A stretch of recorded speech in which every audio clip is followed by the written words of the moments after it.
કોઈ પણ પાકમાં બીજ માવજત એ ખૂબ જ જરૂરી પગલું છે. આજે આપણે કૃષિ નિષ્ણાંત ડોક્ટર રમેશભાઈ પટેલ પાસેથી જાણીશું કે મગફળીના વાવેતરમાં બીજ માવજત કેવી રીતે કરવી જોઈએ. જાણીએ. મગફળી પાક આપણે મહેસાણા જિલ્લામાં અને ઉત્તર ગુજરાતમાં મોટાભાગના વિસ્તારોમાં વાવેતર થાય છે અને વાવેતર વિસ્તાર વધતો રહ્યો છે. મગફળીની અંદર જો પસંદ કરવામાં આવે તો બિયારણ પસંદ કરી જો એને બીજ માવજત કરીને વાવવામાં આવે તો આપણે એને ઉધઈ અને ડોળથી બચાવી શકીએ છીએ. અને આ ઉધઈ અને ડોળ એક એવી જીવાત છે જે જમીનજન્ય જીવાત છે.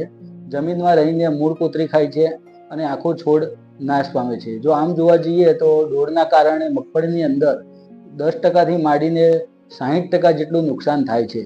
એટલે આનું બીજ માવજતથી જો નિયંત્રણ કરવામાં આવે તો આપણને આર્થિક રીતે પરવડે છે. બીજ માવજત એક એવો અભિગમ છે કે એની અંદર ઓછી દવા જોઈએ, ઓછો ખર્ચો જોઈએ અને સામે સારો એવો નફો અથવા ઉત્પાદન મેળવી શકીએ છીએ.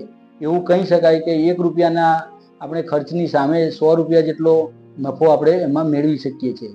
એટલે મગફળી પાકની અંદર બીજને દવાનો પટ આપીને વાવેતર કરવામાં આવે તો આપણે ડોળ અથવા ઉધઈથી બચાવી શકીએ છીએ.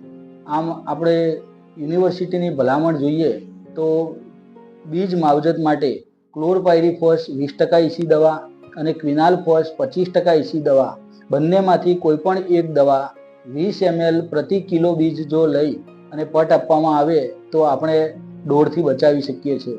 આ પટ આપવામાં ધ્યાન એટલું રાખવાનું છે કે ખેડૂતોએ પ્લાસ્ટિકના કોઈ ટાટિયું હોય એની અંદર મગફળીના દાણા પાથરી દેવાના છે અને એની અંદર એકલી દવા એની અંદર પાણી ભેળવવાનું નથી.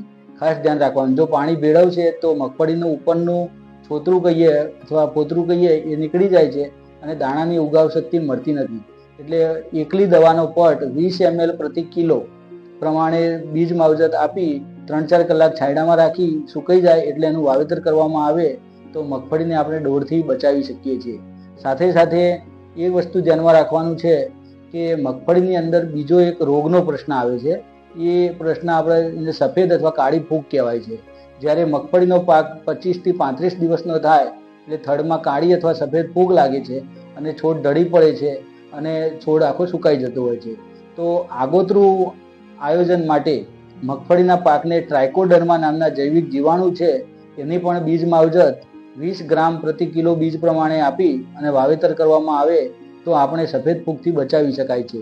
આ સફેદ અથવા કાળી ફૂગના નિયંત્રણ માટે જમીનમાં આપણે દિવેલી ખોળ અથવા લીંબોળી ખોળ અથવા કરંજ ખોળ અથવા સારું કોવડાયેલું છાણિયું ખાતર એમાં ટ્રાઇકોડર્માને સમૃદ્ધ કરી જો આપવામાં આવે 125 કિલો દિવેલી ખોળની અંદર 1 કિલો ટ્રાઇકોડર્મા પાવડર મિક્સ કરી અને 1 વીઘાની અંદર અથવા 1 એકરની અંદર જો આપી દેવામાં વાવતી વખતે આપવામાં આવે તો આપણે સફેદ ફૂગ અથવા કાળી ફૂગને આવતી અટકાવી શકીએ છીએ અને મગફળીનું સારું એવું ઉત્પાદન લઈ શકીએ છીએ.